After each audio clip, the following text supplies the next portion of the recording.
folks, Josh here for another business weekly vlog. Weekly business vlog is the order I should have said it in. It's been a few weeks, obviously. It is Friday, September the 20th. We're back in action. It's been a hectic month. I'm going to explain why. But anyways, how the heck are you? Hopefully you're doing well. Hopefully your September has gone well. September's flying by, right? It's already the 20th of the month, which is kind of crazy.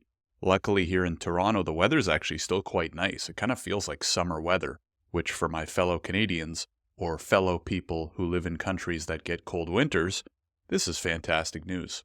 So anyways, hopefully things have been going well. If you've been paying attention on the Substack, which you should definitely be subscribed to the Substack, link will be in the description below, whether you're listening or watching on YouTube or on your favorite podcast platform. But it's been a busy month. We've been putting the pedal down to the metal a little bit harder, and part of that is why, and part of why it's kind of been a busy last week and a half for me, is we ended up purchasing a townhouse a little bit north of Toronto, for those of you who know the Canadian geography. So very exciting. Of course, that means we got to continue the grind, right? We're going to have a slightly bigger mortgage payment to be making every month in a couple months from now. And as those of you who have been through the process of buying and selling property before, it can certainly add a little bit of extra work to your weekly grind, shall we say, right? Obviously, the grind never stops. The business, the entrepreneurial stuff, the tasks, this in my case, sales, training, onboarding, customer support, all that kind of stuff, content creation doesn't stop. And so when you have something like a life event, something outside of your kind of day-to-day business and life that takes up additional time, well, sometimes you just don't have any other option, right, than to burn the candle on both sides, as they say. So it was kind of interesting because it was definitely, this is the third property now that I've purchased. I don't own 3 properties. I can't afford to own 3 properties in the GTA. For those who know Canadian real estate prices, my goodness, especially Toronto and GTA. So years ago I think it was 2019, I bought a smaller one-bedroom condo, which was, of course, all I could afford at the time. And then about 2 years later, when I moved in with my now wife, I sold the 1-bedroom and purchased a 2-bedroom. And now we're in the process of selling our 2-bedroom and getting a smaller townhouse. So slowly kind of going up that real estate ladder, I guess we can say, which is pretty exciting. But it takes time, right? It takes looking up listings, going to see them, deciding what you like, negotiating back and forth with the agents and all that fun stuff, getting inspections. It takes time, and it obviously takes up a little bit of brain power as well, right? Which can affect, I guess, business. There's definitely some overlaps, right? Like negotiating. There's some definite business lessons we can take there in terms of negotiating for a piece of property and negotiating with prospective clients, prospective partners, right? Stuff like that. And then also just the fact that sometimes when you're building your business, you're going to have other stuff that's going on in your life that's going to take some of that brain power away, right?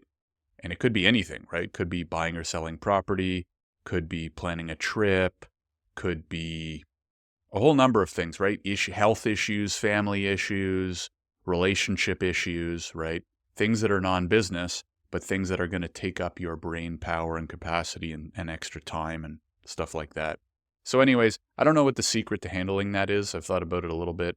I don't know if there is much of a secret other than it kind of forces you to be more efficient. And it makes me think of that saying. There's a saying, it's like, if you want something done quickly, give it to a busy parent or something like that. I forget what it is. Look it up or Google or whatever.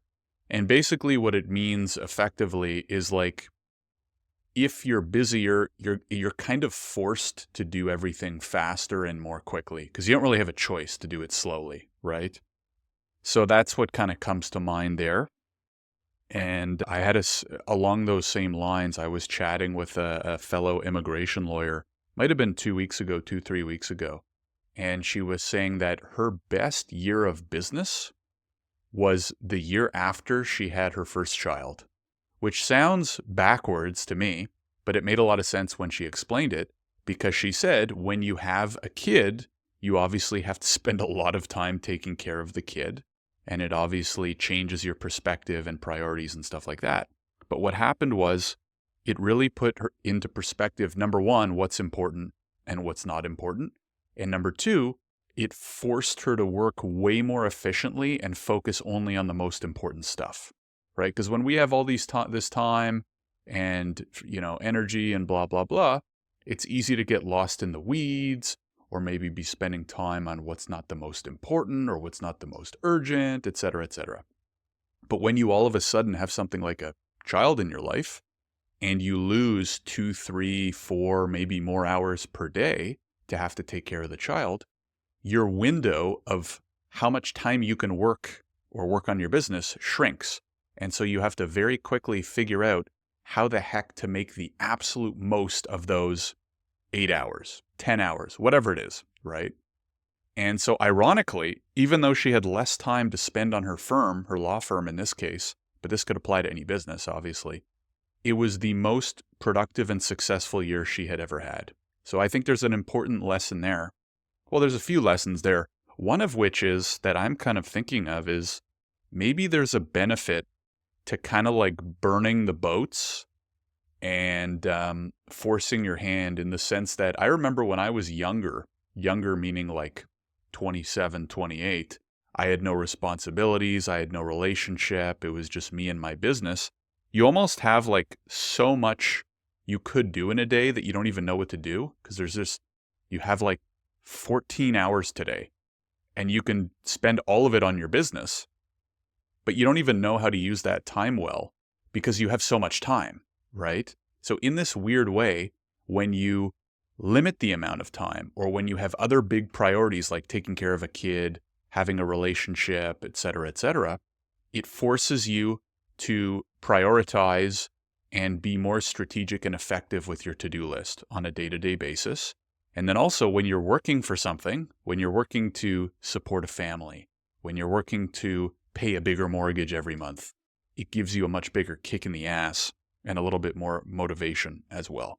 So anyways, I don't know. Does any of that make sense? Can you relate to anything I just said, or did I just go on a 7-minute rant full of mumbo jumbo?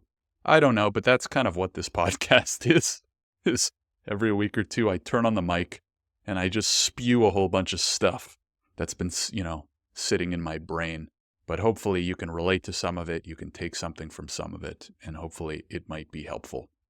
If you have any thoughts, obviously let me know. If you're listening to this on the podcast or on Substack, by all means, leave a comment. If you're watching on YouTube, make sure to give us a like, a subscribe, and a comment as well. It helps us grow the podcast and the channel. The book of the week, I am still reading. I don't know why. I think I'm reading fewer pages per day because of all this health stuff and whatever. House stuff, sorry, not health stuff. I'm totally fine. I think we're on average getting into bed a little bit later and I'm reading fewer pages per day because I'm still about halfway through, maybe about 50-60% of the way through Awaken the Giant by Tony Robbins. Fantastic book. I read it once about 5 years ago, and it's a really amazing book. It's a book I recommend everybody read at least once because it really takes you back to the basics and teaches you important things like self-talk, and the language that we use and the questions that we ask ourselves and the internal conversations we have and how that can shape who we are and how we see the world and our perspective. And it's really good. I would say especially if you're going through a tough time or things seem down or negative. Not that they are for me per se, but I think it's a good book to read every couple years. And especially if you've never read it before, it's reopened my eyes to what is my internal talk? How is the language and the wording I'm using, both in my head and also out loud and with other people, affecting everything else? Anyways, I'll give you the full review when I'm done, but the first half has been really good, and I need to ramp up my pages per day here because I've been slacking. So anyways, that's it for me today. Hopefully you enjoyed. Like I said, if you have any thoughts or comments, by all means, feel free to reach out anytime. If you are listening on the podcast, a thumbs up or a review or whatever the heck you can do on the platform that you're listening this to on really helps. If you're watching on YouTube, a like, a sub always helps as well. Make sure you're subscribed to the Substack. I send about, now I've gotten into a pretty good groove on the Substack. I'm sending like 2 to 3 Substacks a week. Again, just sharing stories, lessons, stuff like that. And hopefully you find those helpful. I seem to be getting pretty good feedback and people continue to read it. So heck, I'll keep writing it. Anyways, thanks again for tuning in. Have a great rest of your day and week. And I will see you in the next one. Take care, everybody. Bye-bye.